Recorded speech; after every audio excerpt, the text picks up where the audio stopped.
on the rocks. 1, 2, 3. Cheers. Today we have Pauline Yasuda. She's an actress, comedian, stand-up comedian, and an educator. And I'm a big fan.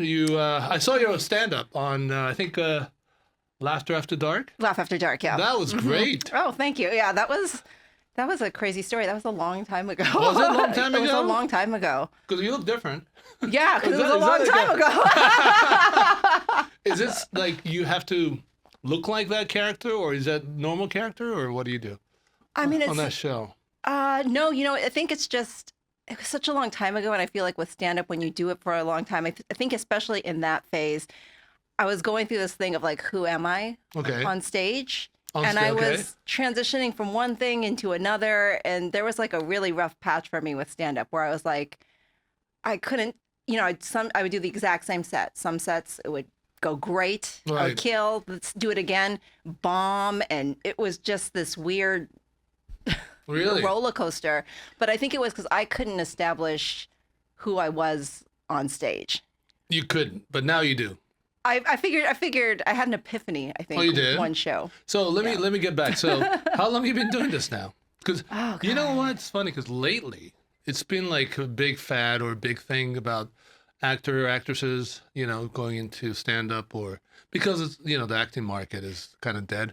And actually, I started. Good for you. I don't know you knew about that. No, good. Yeah, that's great. I've been on this open mics like 5 times so far. And Kenyan's been with me on a couple of them. Yeah, and also even from Japan. A lot of Japanese comedians are coming over here and testing it out. Have you heard about that? No? No. I just saw another show by like 5 Japanese American from Japan coming over here and did like a tour for like a month and a half or so. Went to improv, went to Comedy Store, and places like that, and all over North America. Wow. And do it in English and Japanese. Yeah.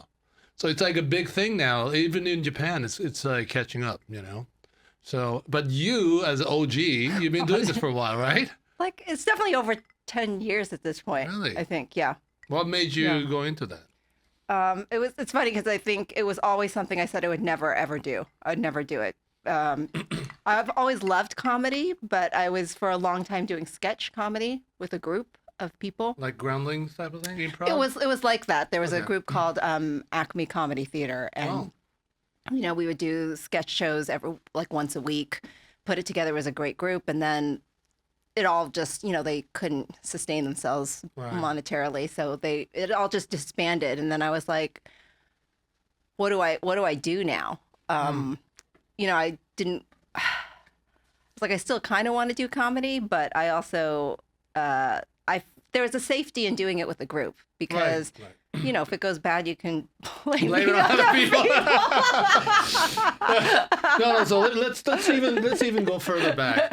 So wait, are you from here or are you from North? No, I'm from. I was born in LA at this. That's Kaiser right, Kaiser. Sunset. Yeah, Kaiser in Hollywood, right? And your real name is Pauline. That's my real name. There's nothing else. Nothing else. Right. So, you're born here. Your parents are both Japanese? No. Your mom is, right? No, my dad. Your dad's Japanese? My dad's Japanese. He was born here as well. Okay. In LA, and my mom is from Korea.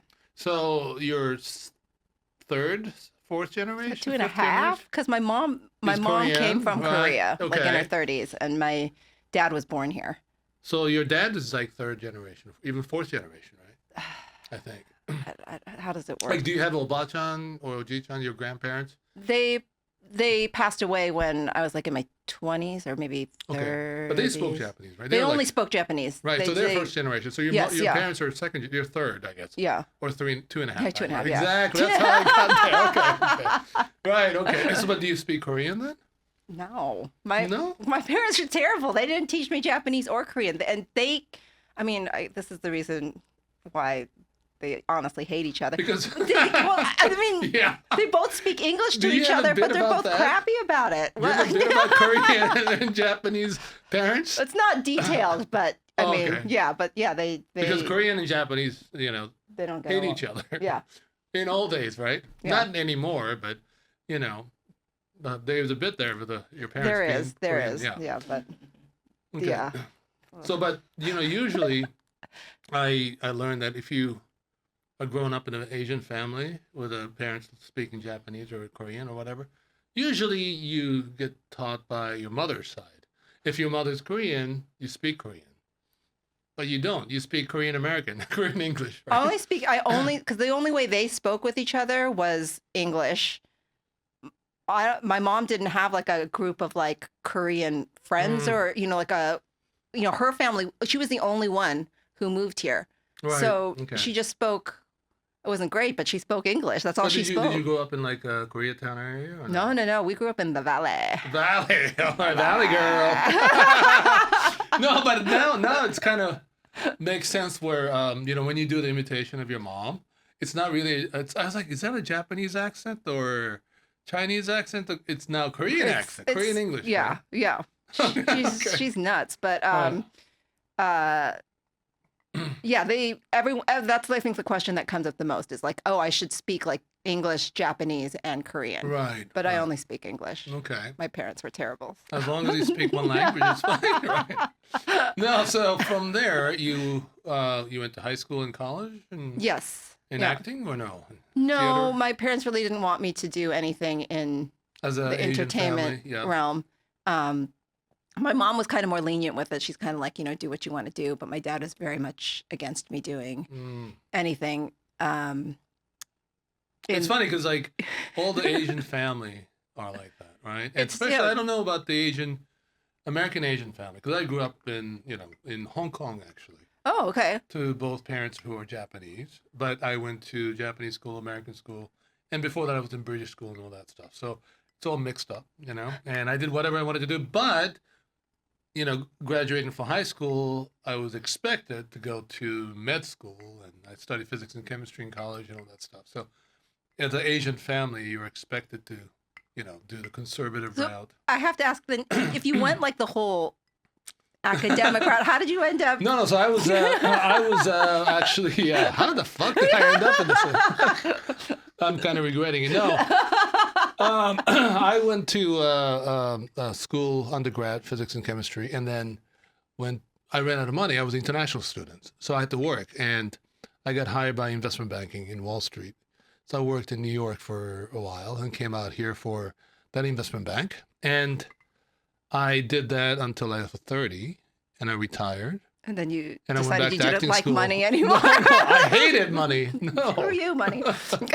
No. So seriously, I wanted to do what I wanted to do. So, right. So I retired and I went to acting school around this town and learned the basics and did all the method classes, all the training and stuff like that, and then went into acting. So that's where I am right now. And now I'm going to comedy. I feel like your career was. Yeah. It's a hockey stick the other way, So what about you? So what happened? What happened to you? Yeah, exactly. I think I went to school at this college, Wellesley in Massachusetts. Oh, okay. I got a BA. Good school? Yeah, it's a good school. What'd you study? I got a BA in, I double majored in English and theater studies. Oh, great. And when I got, I wanted to move to New York after, but honestly, I think I was too chicken shit to, my whole family was in LA. So I'm like, I'll transition to moving to LA and I'll figure out what it is that I want to do. And it just seemed like no matter what it is, I just kept going back to acting. Right. I couldn't seem to get rid of it. There was one point where I was working as a elementary school teacher, full blown in LAUSD. I think I did that for about 7 years. And 7 years. Yeah. Wow. And I really did love it. I really did. It was great. But I think there was still there was a part of me that's like, I kind of want to see this acting. I want to give it my all one day. Right. So it's so funny because it's always like it comes back to what you want to do at the end. It's like this world, this karma or your destiny. You know what I mean? Because I did that. I retired, went back to school, and then I got caught by a wrong woman, and when she took me to the cleaners, I lost everything.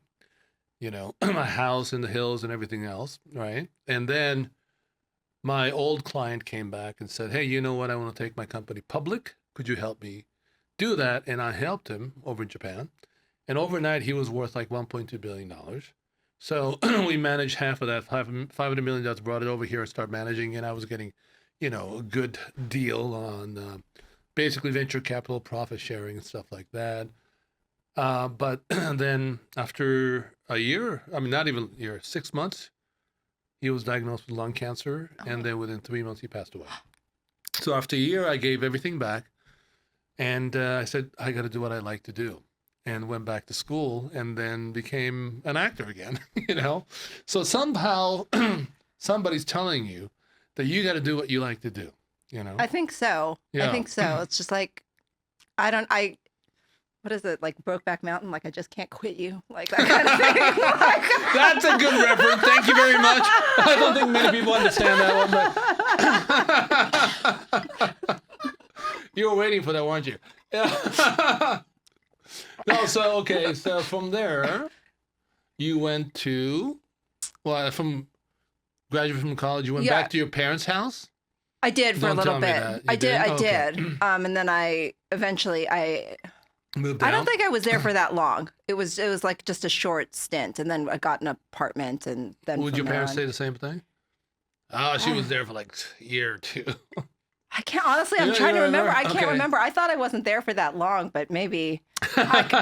The idea of living with my parents as an adult seems like we would all just kill each other. So I think it couldn't have been long. It couldn't have been, because then we wouldn't be alive right now. Which is it's bizarre because we all actually live together now. So what? Well, it's. Wait, you went back again? Well, we live in like this complex. Oh, okay. It's like a triplex. So I have a house in the front, and then my mom lives in the middle house, and my dad lives in the back house. Wait.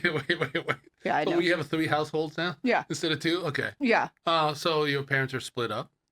Well, like not physically, not right, legally. Okay. Right. Okay. Because they're too cheap to get divorced. Okay. Really, is what it boils down to. All right. So, and then you live in the front? Yeah. So you were living with them, or they living with you? I guess Good it question. depends on who you ask. Okay. So, let's back up. So after that, you started I kept acting, doing. or? I was doing acting the whole time. Like even when I was teaching. Yeah. When I was teaching, I got like a random audition. Some casting director had called me in for like a sitcom, and I missed a day of work so that I could do the sitcom. Right. Throughout the whole time I was still, then that was the time when I still kept doing sketch comedy while I was teaching. And I don't know, I was always going back to it. And then this was when LAUSD was going through some major labor issues. And so they laid everybody off. Mm-hmm. At one point, I was one of the people who got laid off. And that was the point where I was like, I got to do something that I said I would never, like something on my bucket list of sorts. And that was stand-up comedy. Wow. Okay. So I was like, all right, here we go. And so I'm the type of person who needs to take a class. So I took a class first. Okay. So how is that? Do you think it's necessary? No. Absolutely Okay. not. It is not necessary at all. If you have like good comedic instincts or, I'm just like, the way my brain is wired, I'm very like, must study first. Of course, so, you're Asian blood. I know. It totally is. So I had to take a class. You have to understand, yeah. We have to go through the manuals. But no. We can't deviate from that. Punchline first, and then set up. No, it's the other way around. Okay. Stand-up manual. Right. But no, I would not recommend. No? Not that I don't recommend it. I think it's nice to have like guidance or help and if you feel terrified about just going to an open mic, then the first time you go on stage, you kind of have like a somewhat polished set, right? Because you've been working on it in a class and someone's been giving you notes and stuff. So I think you feel a little bit more confident. How long was this class?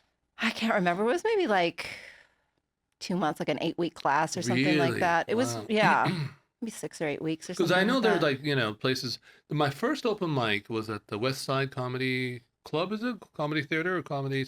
Okay. In Santa Monica. Okay. Yeah. And, you go there at like, what? It starts at 10 o'clock, so you go there at 9:45 or whatever, and then you pay $2 and put your name on, and they pick 25 people from there or something. And if you get picked, you have 3 minutes. If you don't, come back next week, right? Right. And the first week I didn't get picked, and the second week I did, and I went up, and it was an experience, When you went up, did you have like a set all set out, or did you just kind of like riff? Funny thing is, I did, being an actor, I wrote everything down. I had it like, all set from beginning, middle to an end. And then when I was in the green room, in the back room, somebody recognized me from Curb Your Enthusiasm. That clip is so good. You've seen it? So funny. That was all ad-lib, Really? Yeah. Oh my gosh, it's hilarious. No, Fantastic. But then, the MC guy goes, "Hey, I know you," and everybody started talking, and it kind of relaxed me. But then the guy goes, "Hey, let's play a trick here and tell everyone that you just came from Japan and you don't speak a word of English." So I went out there, and then for the first 30 seconds, maybe, right? I played this stupid, "Hi, I'm Japanese. People tell me I'm Shohei Ohtani of Japan." And I go, everybody's like, "What?" Shohei Ohtani's Japanese. But anyway, so I wasted the 30 seconds, Right. So, and then in the middle of it, after that, I go, I'm fucking with you, blah, blah, blah, blah. And then because it was only 2 minutes left, they cut me off at the last punchline. So, yeah. But it was fun. People were cracking up. It was funny. And everyone was very supportive. Yeah. Right. So it was good. It was good. So, but then second or third time, the girl who's on this show, she's an actress and mostly comedian now, stand-up. She went with me and she said, "Oh, your set sounds like a TED Talk. You're too prepared. You should be more spontaneous and stuff like that." What do you think of that? I think there's all, why I like comedy is there's all different kinds of comedians. I cannot crowd work, scares the crap out of me. I have done it before, and I'm like, wow, I really suck at this. It is not my thing. I really don't like doing it. It makes me very uncomfortable. Really? And I feel like the audiences are just so perceptive. They can immediately tell when you're uncomfortable on stage. You can't act your way through it. You can't. It's something I think your body just gives off. They can smell it. And so they can smell fear, So, I mean, it's something I think I mentally have to get over, because I think if you just exude the confidence, you're fine. It doesn't even matter. Really? Okay. No, 100%. But I get so in my head, even when I was doing sketch comedy and there was an improv side, I couldn't do improv because I get so in my head. I can't. Oh, you're so I'm Japanese. Constantly thinking I can't. The best improvers I would see, they have no filter. Do you know what I'm saying? They're just saying the first thing that comes out of their mouth, and it's just, whether it's funny or not, it's always funny because it's just coming out with it. They're not even thinking about it. Right. But me, I'm like, you have to think is about this it, funny? process Is this, it, I don't analyze know. it. What's going to happen next? And I can't get out of my head. And I feel like that's partly crowd work. Sometimes it works for me, but I hate it. So I think you can do, I think are a lot of comedians who are it is, you have to make it seem kind of spontaneous. I talk to a lot of people who are not comedians, and they're like, it's written out ahead of time, and I'm like, what?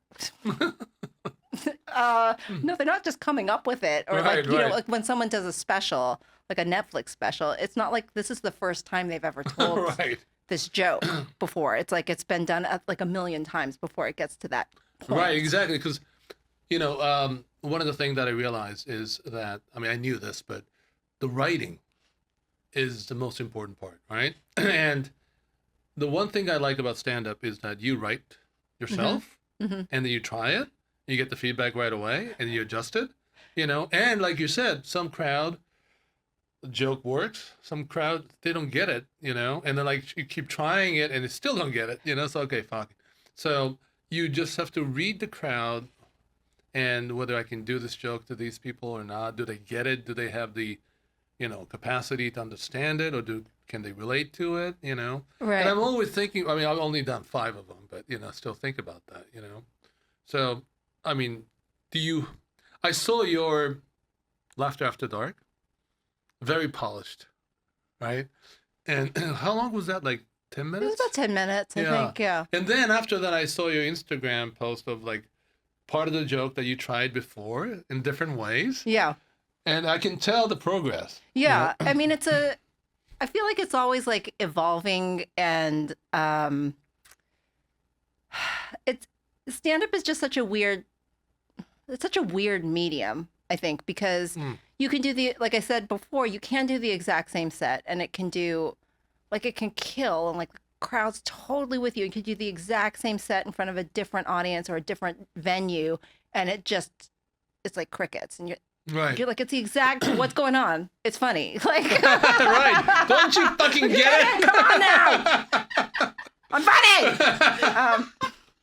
No, but it was also that Laughter After Dark.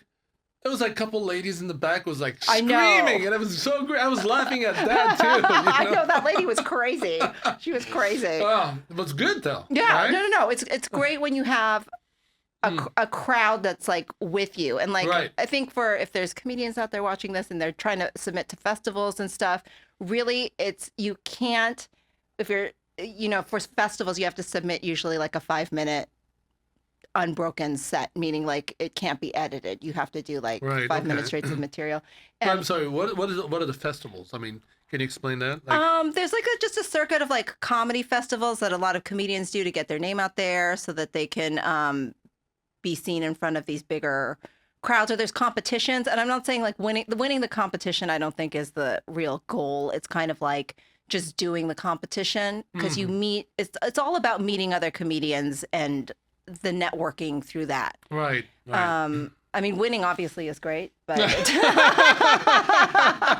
the money's good too. Or do they have enough money and comedy? No? I'm sorry. No. What is that? But I think there's just it's fun to be in a scene for like a weekend, a couple weeks, or however long the festival is, to be surrounded just by other comedians.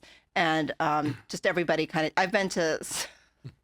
I've been to all different kinds of comedy festivals, and it's a real roller coaster. Some are much better than others. Really? But in order to get in, you usually have to submit a tape, and a lot of comedians fret over the tape and like, why didn't I get in?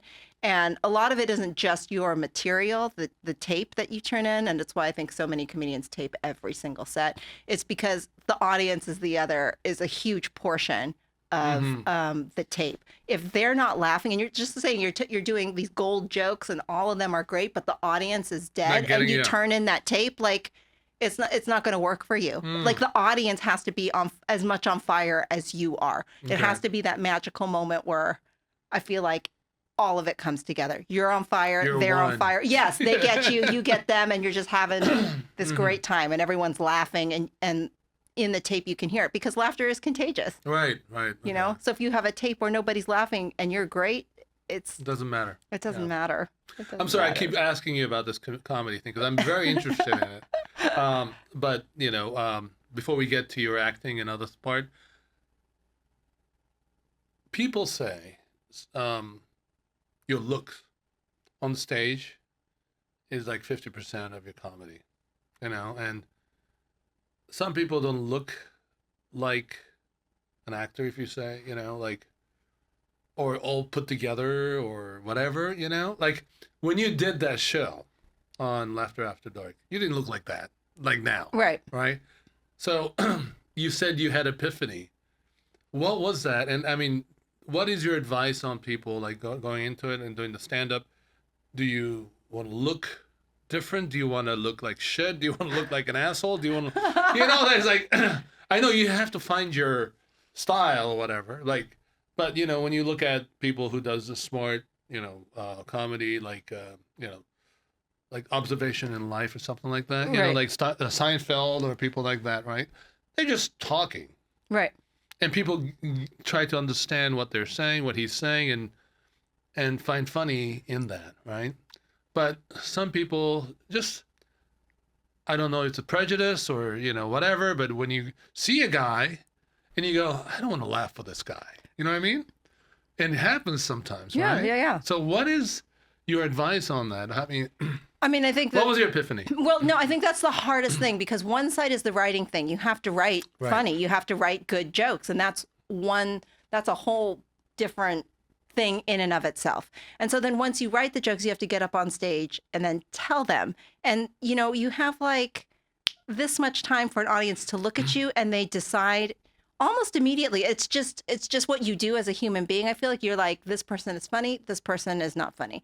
And really what I think it comes down to is it's a version on the stage. It's a version of yourself. It can't be separated from you, but it's not wholly the real you. Like if you're just having this conversation like we're having right now in front of a stand-up comedy club, they're going to be like, I am bored. I don't want What? You guys are not bored. No, they're very interested. Yeah. But I mean, it's like that's not what they came to see. Right. So you're playing a version of yourself. And so it can't be completely disconnected. It can't be a separate character because they're going to realize that you're playing a role. Yeah. Somebody else, like as an actor. They don't want to see that. They want to see a version of you on stage. And I'm saying, I think the epiphany that I had was I was doing this show in, I think it was Pechanga Casino. Wow, okay. And it was like a 4-day weekend. And I was working with this headliner I was featuring. And I did this one show and I felt like I bombed so hard. Like I felt so bad. I was like, I need to quit, but I still had 2 more shows to do. Wow. And I watched the headliner come up and I felt like he killed it. And I was like, oh God. So the next day we came back and I was like, I felt like I bombed last night. And he was like, yeah, that audience was really difficult. But I was thinking like, it seemed like he was killing it to me on stage. And I think what I realized from that was like, but that's it. Like, you just have to believe you deserve to be up there. Like you deserve, if you paid your dues, you deserve to be up there. You have the confidence to go up there. Like this is your 15 minutes, your 20 minutes, your 45 minutes. They paid this. If you don't like it, sorry. I can't please everybody, but I'm here doing my thing. This is me. Here it is. And I think the audience can, I feel that type of confidence. Just the belief that you belong here. And that you deserve this. And at that point, like I had been doing comedy, I felt like forever at that point. And I feel like it's like, I do belong up here. I am funny. Like, and if it's not your type of funny, that's cool. But we can still hang and have a good time. And I think that's what it is. It's like putting that personality, that confidence forward. And when you don't have it, when you don't feel confident in your material and you feel hesitation, the audience is like, the audience can like really feel that. Feel it. And when especially when it starts to fall apart and you don't know how to get them back, they can feel your desperation. They can. I mean, thank God I haven't been there yet. No, but I think, Kenyon, you can tell me, but, I mean, you can interject here from the side. For the last 5 times or 6 times I've done that, people say I come across very confident on stage. Yeah. But that's because I don't give a shit. I just say what I want to say and just want to have fun doing it. Right. I'm not looking to have, 1-hour show on Netflix. That's not my goal. I just want to go there and have fun with the people, and that's why I'm doing it. So do you feel, do you get that? Yeah. Oh, he's nodding. Yeah. Okay, yeah. So. But I think that's important. And that's probably why you're getting laughs. I think. But the people, like some people say, you put together, you have to look different or like, you're too confident. So people, so there should be a gap between, if you look confident, that there should be something that's different. So when you say or when you show or some secret that you tell the audience, do you think I should change the way, the Laugh After Dark, you had your glasses on, you had 2 pairs of grandmother's underwear on, all that stuff, right? Right. I'm sure you don't wear that now. Well, we'll see. Okay. You have your cell phone there? Not right now. Not right now, okay. We're in a professional studio. Okay.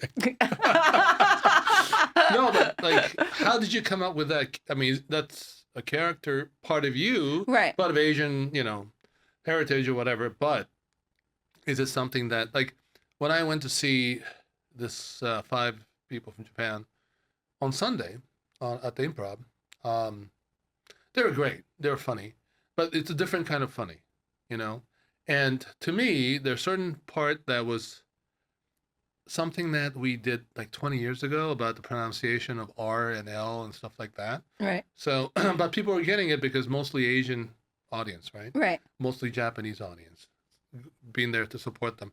But some of the comedians, I thought they could just do it right here, today, and it was funny. It was great. But some of them was still, stuck in past, if you will. Right. But they all, because of that, some of them were physical comedy. Right. And that's not me. And I'm not sure that's not you either. Right. So the looks, how did you, when you do your stand-up now, do you play that character again that you did, or do you go up like that? It's interesting because I think that was really kind of like my midway point, that Laugh After Dark. Oh, really? Was like the midway point of my stand-up progressed. Comedy. Well, it's I wouldn't say progress. I think I would want to say evolved, because at that point, like, Okay. when I had first started, I was single. I was kind of just living this like wild and crazy life as a single person, and I had. You were? Yeah. I was. So I think my persona on stage was kind of like I looked like this good little girl, but then I was doing all these kind of like dirty jokes, and, Right. and I think there was that Right. juxtaposition kind of made it funny. But then at that point, like I had, I was in a relationship, basically like who I was married to at this point. I think I had a kid. I think I had my daughter at that point. So Right. So because you were in Vegas. yeah, yes, exactly. So I feel like my life at that point, like I wasn't that person anymore. I was somebody else. And at that point, I was kind of like transitioning out of like, who am I on stage now? Because I'm not like the little girl who's telling dirty jokes, and Right, crazy and I didn't and want to wild tell lady. dirty jokes anymore. I wanted to tell like jokes that were more appropriate to me at this time period. I'm a mom now. It's a different, it's a different human being almost, but I still want to tell the jokes that I think are funny. So, you have to find like what is true to you at the time. Like at that point I was wearing glasses, and I was, Oh, you? yeah. Okay. Did you have LASIK? No, I'm just wearing contacts Okay, now. sorry. I should get, I never got it. Okay. Because I'm too cheap, but, glasses are free with insurance. So, Medi-Cal. so I mean, it's like this evolution of like who you are on stage. You have to find what's true to you. But I'm telling you, it's one of the most difficult. It was very difficult for me because I felt like I had gotten the writing down, but who I was on stage, I couldn't. At that point, especially, I Right. couldn't figure it out. So, the writing has to be appropriate to what you look like at that point. Right? Well, no, I just think the writing has to be good. I think good jokes are good jokes. Do you think? Yeah. At the end of the day, I think a good joke, to me at least, when I hear a good joke, I'm like, oh man. Like in a TV show, if I hear a good joke or like something. one-liner, like, for example, when you said, going back to the Las Vegas thing, I thought what happens to Vegas stays in Vegas, you thought, but it came with you. That was a funny line, that, I don't know how you came up with that, but about your child. Yeah. I'm sure she doesn't want to hear it, but. So that was a funny one, I thought, Right. Well, I'm saying like good writing or clever writing, Right. I think it's just good writing, at the end of the day. And so, but then how you present it on stage eventually has to be a version of you that you're comfortable with sharing with the world. Right. And that's, I think, when you have to find like the melding of those two things, Okay. where you're not a caricature of yourself, but you're That's not. the tough part. That yeah. is, Yeah. because I think but I think it's part of the process. I think at some point you do become, one of the things that you do on stage is you do become like a caricature of yourself. Character of yourself. Of yourself. It's a version of yourself, Right. but I think sometimes it's a little bit Over the top. Yeah. too charactery. It's not real, because honestly, the best comedy comes from vulnerability. Right. Like when you tell your most embarrassing story on stage, if you can tell that on stage, I will guarantee you it will get you laughs because people want that. They want vulnerability. They want to be able to relate to you. They want to see you as like the underdog, and you can relate to that. I think. But how much of physical do you present on the stage? For example, but I mean, you have a good writing and you say your lines and it's funny, but if you act it out, it becomes much funnier sometimes. Yeah. But if it sucks, I mean, if you can act and you're just like kind of embarrassed of doing it, then it looks terrible. Right. Right. Yes. But how much do you think is important? How important is that, doing it? Like, for example, like, I mean, I have a bit that I spoke about circumcision and how circumcision is not invented by men, but it was invented by women. When they were giving a blowjob, said, I can't handle this. I better make it better. It's a product development. So that kind of a joke. But then, when you're pretending like you're giving a blowjob, if you become kind of embarrassed of doing that, people go, what's he doing? But if you really get into it, it's funny. Right. Mm-hmm. But so how much do you think is important to do physical part of the comedy? I think that's just up to each individual comedian. If you're comfortable doing it, then you do it. And then if you're not, like, I think a lot of people, not a lot of people, I'm just saying, like, I do think in comedy, right, there's just pure comedy, like Seinfeld, where you're just up there on stage just telling these jokes that are very cerebral and they're very smart and, like, it's amazing, right? And then, like, when I do the underwear bit, it's like some people are like, well, that's pandering. And I'm like, I guess it is, but I think it's funny, so I don't care. So, because, like, then they're saying you're using props and stand-up comedy should just be pure, speech, right? You should be able to hear it on the radio, and it doesn't need the visuals. You don't need the act out. You don't need the props or the visuals. But I'm like, you just do what you think is funny. That, at the end of the day, for me, if acting it out is funny, then you do it, and if it's not your thing, then you don't have to do it. I think there's like and it's like the same thing with crowd work. For some people, that's all they do, and they're amazing at it. And I don't think they should. Comedy is whatever makes people laugh. Okay. So going into that, I mean, and transition to what you studied in college, which is theater, right? How much of your acting plays out in your stand-up comedy now, do you think, or helps your comedy? Does acting help? I don't know if it. I don't know if it does. But I know that you said you love musical. Oh, I do theater, love musicals. Right? I do. What's your favorite? Because I do too. Oh, and my kids, I've taken to all these musical shows, and they're, they don't like some of the things that I've taken them to, but maybe they were too young. But I have my favorites that I've seen like so many times. I even almost played it in Japan. One of the character on the show, but I decided not to go because my kids were here. So, but that was many, many years ago. But what is your favorite? I'll tell you what mine is. I'm a huge like golden age musical fan. So like when a Carousel or Carousel's real iffy. Okay. Because this is not the one where she's like, a slap feels like a kiss. That's creepy. Little Mary Sunshine. No. So there was a musical I saw when I was like in my teens called Crazy for You. And it was directed by Susan Stroman, who I love. And it was just like tap dancing, like a ton of tap dancing. And it was, the book is by Ken Ludwig, who's just very much physical comedy, like all like very slapstick over the top, but it used all Gershwin songs. And really? So and there was this Broadway actress at the time called Karen Ziemba, who I saw in it. And it was like, I think it was my pinnacle of love. Okay. Yeah. So I like 42nd Street and any kind of like tap dancing. I saw Bringing the Noise, Bringing the Funk with the original Broadway cast. And Cabaret. Yeah. Okay. Yeah, I saw Cabaret, but I didn't like love it. No? I didn't like the version. Chicago. I was in Chicago. Yeah. I saw Chicago multiple times. Okay. I liked it. Yeah. Did you see it here? I saw Chicago when I was in college. So I saw the touring production when it was in Boston. Okay. Yeah. Cool.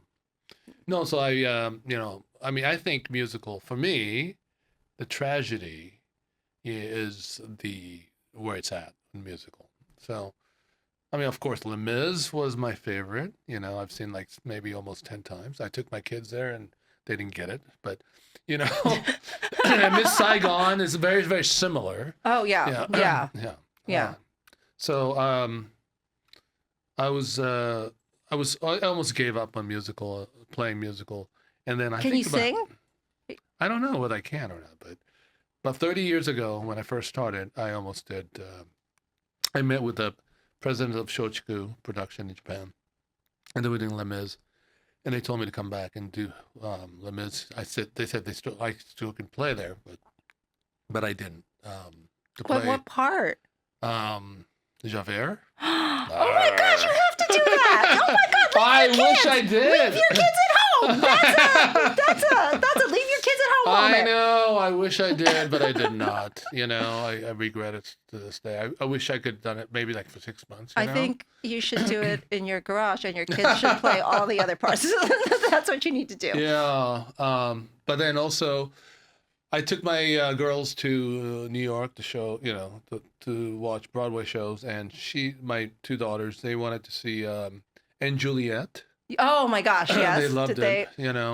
They loved it. I have a thing against jukebox musicals, but my daughter saw it when it came to the Amundsen, the touring production, and she was just like into it. Did you watch it too? I did. Right? Did you go? I did. Yeah, I don't like jukebox music. I don't like jukebox musicals. But it was smart, yeah, smartly done, right? Yeah. And then on the second night, my youngest one, she's more into musical, so she wanted to go see. I always forget this the title. And we roll on, Merrily we roll on. Merrily we roll on. Merrily we roll on? Yeah. Or something like that. Yeah. And I was surprised that she wanted to go see it because one of the actor is in the movie. Daniel Radcliffe? Yeah. Daniel Radcliffe, right? So Harry Potter. Harry Potter. So I go, okay, fine. But it was not appropriate for then she was, I think, 11. Oh, that's a rough show for an 11-year-old. Right, but she wanted to go see it. That's a depressing But she enjoyed one. it, though. Oh, she loved it, yeah. Daniel Radcliffe was actually very good at it. He was really good. He was really good. Now I think it's on Netflix or something. Yeah. I saw it on Netflix. Yeah, that's where I saw it. But he was very good at it. Yeah, I was really into. I'm still into musical. I mean, it's amazing. I know. I'm taking my daughter to New York for the first time this summer, so I'm super. What are you gonna watch? Excited. We for sure are going to see Schmigadoon and Masquerade, the Phantom of the Opera interactive Phantom, thing. yeah, that's another tragedy there. Yeah, right? I want to see Death of a Salesman, but I'm not probably going to take her to that. Like 3 hours of the broken American dream. That's a good show. It'll be fun. Yeah, if you really like theater. Yes, right? yeah. But I wish. It's great to see these theater actors back again. Yeah. And make a living doing it. Oh my gosh, yeah. But here you can't do any of that. I mean, even not if you want to make a living. You can do it, but not if you want to make a living. But that's as an actor, that's like the place to be, on stage. Yes, yeah. I mean, I do know a couple of LA actors who I'm friends with who they do mostly theater stuff. And I don't know, but they're like, I feel like they're traveling all the time. Like they're not always in LA. Did you say your daughter is playing in Carnegie Hall or something? With her orchestra. Yeah. Okay. So what is that? She plays with a group called the Los Angeles Youth Orchestra. How old is she? She is now 12. Okay. And she plays the violin because Tiger Mom. Because Asian, yes. Yeah. It's actually, you know what? Piano or violin? The sad thing is, though, it's not because I'm Asian. It's because of stand-up comedy. What? Okay, one of my best friends in stand-up comedy, he is a violin teacher. He plays violin in his stand-up, and he owned like one of the biggest like violin schools in Houston. Then he moved out to LA, and he was like, as soon as my daughter turned 2, he's like, your daughter has to play the violin, and I was like, stop it, stop it. I have a question. Yeah. Is this your friend Asian? No. Oh, no. Okay. He's Iranian. Oh, okay. Yeah. Right. And French and. Okay. But he played the violin, and he's like your daughter will be great at it. And so since she's been 2.5, she's played the violin. Okay. So 10 Please. years. 10 years now that she's played it. 10 years. Oh yeah, and she loves it. Here, let me put some ice. She loves it so much, guys. Oh yeah, that's what you Oh say, my God. right? Yeah, oh no, of she course. loves it. She'll tell you. It's her favorite thing in the whole wide world. Yeah, exactly. Let's see what she tells me when you're not around. Yeah. She says it's opened so many doors and it's bringing so much joy. In fact, she's practicing right now while we speak. So you're going there this summer? Yeah. Okay. Yeah. It's mainly for the Carnegie Hall trip and for her to play the violin, which she loves. So you mentioned that you want to talk about acting We can. in this town right now. I mean, it's such right now. Oh my God. 2026. What a disaster. What a disaster. I mean, I feel like the strike started the ball. You're like, and then you're like, Right after after COVID, every you mean. strike, yeah, after every strike, you're like, it'll pick back up. And I'm like, what does it pick up? Do you see that? Yeah. But since the strike, I'm like, when's it going to pick up? Yeah, exactly. So after that, I think like a week ago, the SAG negotiated, right? Right. It's not.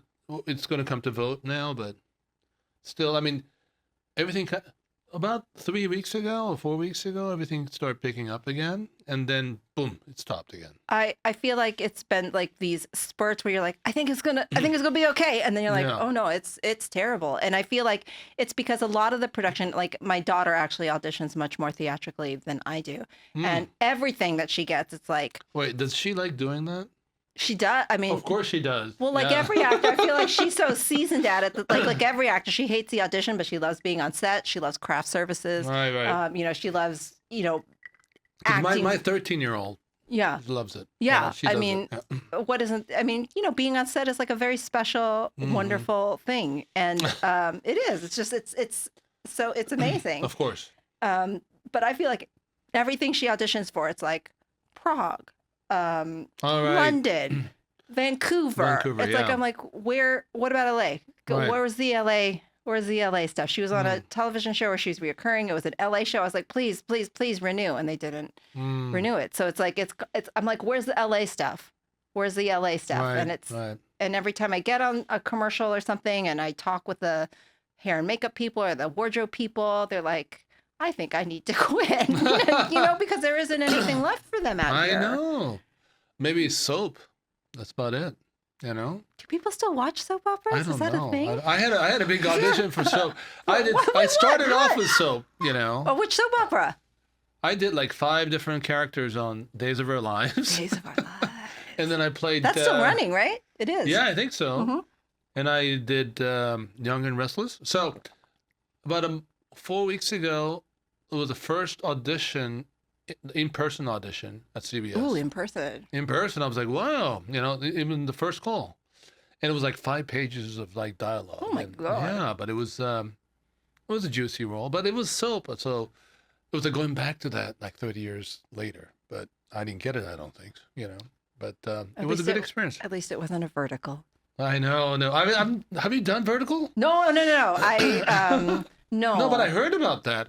I heard people going in there, and it's like I think you $300 have to, a show or but something. I'm thinking like you have to be like really young and like hungry because it's just like the stuff. I don't know if you've ever. Is that unionized? It's not. It's not, right? It's not. So like when you get the script though, you can totally tell. Like you're like, oh, this was not written by a human being at all. It's like one of them was like, I'm a CEO and I own a taco truck, and you're like, but what? It's like I don't understand. It's like I'm your best friend. I'm your girl boss friend, but I hate you, and I'm like, I can't read any. It's like all clearly written by AI. It's terrible. And it's like there's no joy in even doing. I mean, it's definitely quantity over quality. Right. But I feel like it is the only thing shooting in LA. And then people watch it, right? Who watches it? Who watches it? Do they watch it? Verticals? They do, but what it is this is not what I wanted to be doing anyway. My producer's talking now. Thank you. But what happens is people, at least here in the States, right? Because ironically, Kenyon, that was a very. energy behind verticals We were came from expecting Asia. like a short answer here, okay? But it's not. So what it is here in the States, what happens is people will start off watching it and be super excited, but then very quickly be like, okay, let's get to the point of it. And so then numbers drop until we get to the end of the story, you know, and then it picks back up. So like, and because everybody's trendy now. Right. So they're like, oh, let's shoot verticals. But I feel like they're all like a version of Twilight, or like, you know what I'm saying? Like, I'm a vampire werewolf person, and you're like, Really? yeah. But also because I feel like they're, you know, they are in Asia. It's a lot of, they want a lot of white people. Well, that's the origin, Yeah. and that's how it's being positioned, right? It's like, oh, it's almost like this soap opera story where you're doing a series of cliffhangers. Right. It is. It's very much like a, I mean, with soap operas, right? That's how my mom learned English. She loved Really? All My Children. I'm not in it. Sorry. If you were, she would die. She would die right now. She would just on the floor faint. That's how she learned English. Really? Yeah, and you remember like VCRs when you had to time it, you had to program it. Yeah. Like I really thought that's how I was going to make my living, because I was like, man, I'm a genius at programming a VCR timer. Because you know the time would change or whatever. I have to go to her house, and she watched. Right. I had to tape it. She watched that show religiously, and that's how she learned English, was All My Children. Wow. Yeah, Okay. and I honestly think I'm so messed up as an adult, growing up as a kid, because I watched all that crap as a really? kid. Oh yeah, I watched all of it, Mm. and I thought maybe that's how my life would be as an adult. It's way less fun. It was a disappointment. It is a disappointment. Like I'm not like blind and regaining my sight back I and know. having an illegitimate child with my husband's brother's twin. You didn't do that? No, Not yet. no, I have a twin, but What? I have a twin. Wait, how many children do you have? I only have one. I'm a twin. Oh, you're a twin. I'm a You're a twin. twin? Mm-hmm. Which one are you? Are you sure you're the same one that I saw you on the? I know Left my After mom is Dark? my mom is so messed up. There's no way I'm whoever it is that she thought I was when I started. No. There's a 50-50 chance, but Okay. You're a twin? yeah. Well, so what's the other twin do? She is a lawyer, Oh, and she also works for the Guard, so she's also a JAG, like an Air Force so lawyer. she's a as well. successful one. She is. She's very yes. She is. That's what your mom says, right? But it's There's one she loves more. Let's just leave it at that. that's what happened to you. One was successful. My cousin's a doctor, so I got to be the odd man out. That's good though. Yeah. No. They fulfilled Oh, you're the not duty. like the others. You know? No. I'm not like the others. You know, in all honesty, I think it helped out a lot because, you know, like my mom, it's not a big deal. She had to go to the ER last night. Right? 'Cause she has like high blood pressures and but like I'm home. Like I can take her. Mm. You know? All right. So what I'm saying is You're caretaker. you've got the doctor, you've got the lawyer, Yeah. and then you've got me to take care of you. You're the so Uber I feel like driver. it works. Yeah. Everyone needs an Uber driver. Come on. When you're older, that's what you need. Who's going to buy your groceries? Exactly, and change your lady. diapers. Yeah, this exactly. lady. Yeah. Yeah. You think a doctor or a lawyer is going to want to do that? I don't Yeah. think so. And which college did you go to? Wellesley. Okay. Yeah. Okay. So, going back to acting. So, are you doing any acting now?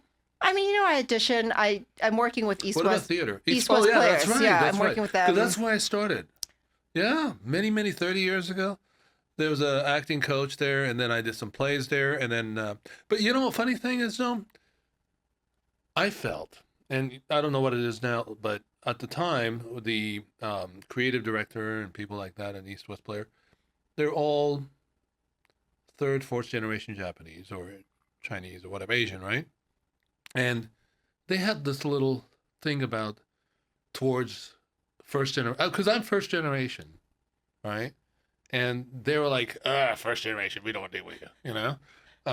So do you think you have these, do they have that still? I mean, I went in there, I felt, I don't know, it's a chip on the shoulder or maybe, you know, some kind of a, you know, not confident about their character or ethnicity because they don't speak the language, and I speak fluent Japanese, and they don't like that, or they don't want to be corrected, Do you feel that? I mean, you teach there now, No, right? I mean, as a theater organization, I think like with any organization that you work in theater groups, like there's a group of people that they enjoy click. working with. Right. Do you know what I'm saying? And so, and on top of which, I feel like in this day and age, especially what they're dealing with a lot is their bottom line. Like a lot of these theaters, in order to survive, they're looking for people that can bring some money. Yeah, some butts into the seats. And do you know what I'm saying? Like if they need to, not that they've done it, but I'm just saying in terms of like if they need to stunt cast someone or put someone in there to bring people in, it's legit because they need to survive Right. just like any other company needs to survive. So it doesn't always come down, but I feel like this is with every theater company and in every shape and form. They need to balance. They have a new artistic director now. So we'll see how things pan out with it. She Lily, Japanese or Lily second Crystal generation, Tongue? third? Yeah. What? Her name is Lily Lily what? Crystal Tongue. Okay, Yeah. she's I have no third idea. generation, I don't know. fourth generation. She's lovely though. Because you work there. No. I mean, met her. She's Any been so production that supportive people and should know wonderful. about? What's going on? I think right now they're doing a revival of Flower Drum Song, but I have not seen it. Okay. But I am working on a Theater for Youth program called Tam Tram Goes to Washington. Who? Tam Tran Goes to Washington. Okay. And it's my second year doing their Theater for Youth program. Last year, I played Patsy Mink in their Theater for Youth called Patsy, which was about Hawaii's Senator Patsy Mink. And I just think that at least with their Theater for Youth program, what I love is that it is bringing these stories, I feel like, of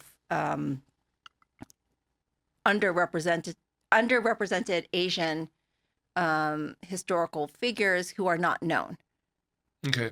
to a younger generation of people. And it's last year when I did Patsy Mink, I just played Patsy, so I was one person on stage the entire time.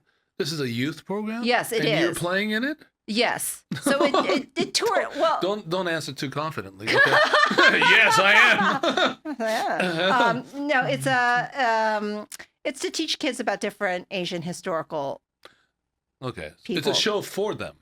It's for kids, but honestly, the content is I think it reaches a much more Broader audience. much broader. Yeah. But does the youth play in it or no? Oh no, there aren't kids in the show. Okay. It's just it's adult mostly. Like Patsy I Mink see. was like with.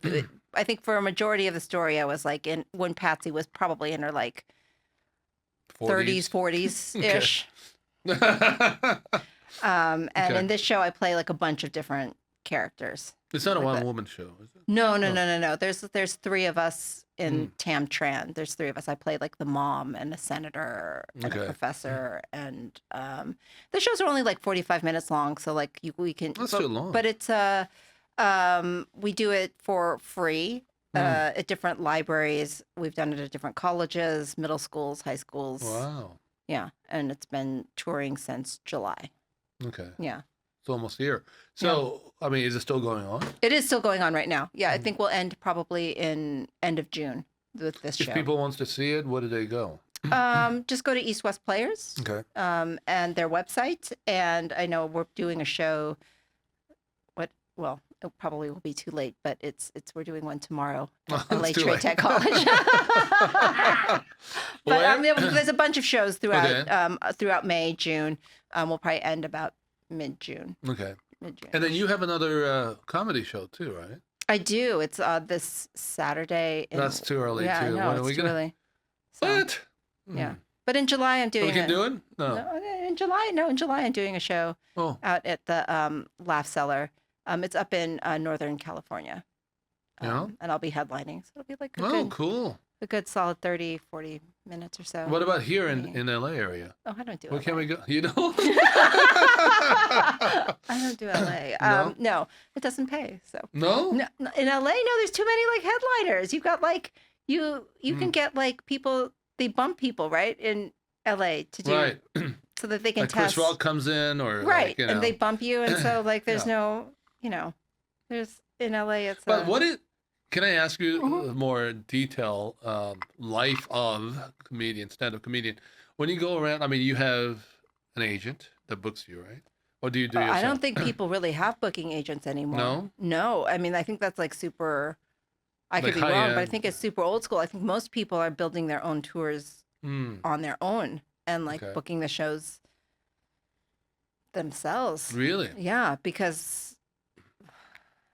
So, like when you do like when you do a film, your own independent film, and you distribute yourself, you buy the box. Basically, you buy the theater, and you pay them, and you hopefully you sell the ticket, and you make money doing that, right? Right. And maybe you sell your merch and shit like that. Is it a similar type of thing, or how does it work? Yeah, I mean it's similar. Like you would have to build your own tour. You would have to rent the place, or do you negotiate and you I think guarantee? You negotiate. You say like how much of the door you're going to take versus sometimes they'll take the 50% of the door. They'll take the you'll take the door. They'll take all the sales in the merch. No, they'll take all the food and the drink. You know what I'm saying? And right. So you have to sell the tickets. That's why sometimes tickets are free, and sometimes why you have to pay a higher fee because it depends on who's getting paid and who's getting paid what. Okay. So, but I think a lot of the most successful comedians, or I mean, like I'm not talking about like the people who have like Netflix, Kevin Hart and those people, but I'm saying like the people who are touring and making money they're putting it together themselves. So what do you think they make roughly? Oh, I have no idea. Come on. I don't know. I honestly, I don't know. I have no idea. I have a friend who does it, but he's insane. So I'm like, no, but I've seen like on Instagram and YouTube and stuff like that where they show a clip of it, and then at the end they show like a tour schedule and stuff like that, going around all North America. They must be making something, right? I mean, this whole thing, stand up, especially when the reason why I've kind of like fallen off of it a little bit is it is a hustle. It's like a 24-hour job, right. And I, as a mother, and educator, I don't really. It's not really like the thing that I'm like so passionate about that I'm gonna like gun for it 100%. And I do think you have to you do have to be all about the hustle 100%. Like as a stand-up comedian, if you want to make money at it, if you want to make it a living, make it financially viable for you, you have to be. It's not just being funny, and that's one part of it. But I would say even more important. Even if you're not funny, if you can hustle, that's really what you need to do. You need to network with other comedians. You need to get yourself on shows. You need to book your own tour. You need to sell tickets, put butts in seats, because that's really at the end of the day. And you got to be creative, and you write, and you do your own show. Yeah, but I'm saying like if you can get the butts in the seats, that's all anyone cares about. Really, is how many tickets can you sell? So at the end of the day, if you can hustle, it's a business. It 100% is. It 100% is. All right. I mean, good writing and being funny will only get you so far. The hustle is more important. The hustle is way more important. Really? Oh yeah, 100%. It's like any job. The hustle is way more important. So what is your, we've been talking for over an hour now. Okay, so I want to know, bottom line, what makes you excited now? That your motherhood, your education, your comedy. I mean, there's so many things going on in your life now. Yeah. Right? And people watching this, knowing you as a comedian, knowing you as an actress, knowing you as an Uber driver for your mom, what is it that excites you now? What? Because I know there's priorities in life, and everybody goes through that. Right. No, I think it's honestly, I'm trying to embrace right now the unknown.